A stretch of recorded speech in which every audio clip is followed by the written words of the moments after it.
વડોદરામાં ભાજપના આંતરિક વિવાદે હવે કાયદાકીય સ્વરૂપ ધારણ કર્યું છે। પૂર્વ મેયર નિલેશ રાઠોડે પૂર્વ નગરસેવક અલ્પેશ લીંબચિયા સહિત 3 લોકો સામે માનહાનિનો દાવો દાખલ કર્યો છે। આ સમગ્ર મામલો ત્યારે ચર્ચામાં આવ્યો હતો જ્યારે મેયર પદ પર નિલેશ રાઠોડ કાર્યરત હતા।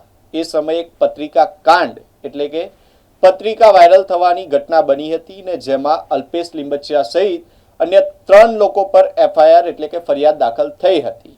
પરંતુ હવે અલ્પેશ લીંબચિયાએ આ એફઆઈઆરને ક્વોશ કરવા માટે કોર્ટમાં પિટિશન દાખલ કરી હતી। ત્યારે સામે પક્ષે નિલેશ રાઠોડે અલ્પેશ લીંબચિયા સહિત 3 લોકો સામે માનહાનિનો દાવો કર્યો છે। આ દાવો વકીલ અમીશ દાદાવાલા મારફતે કરવામાં આવ્યો છે। ત્યારે આ સમગ્ર ઘટનાને લઈને હાલ રાજકીય વર્તુળમાં ગરમાવો વધ્યો છે।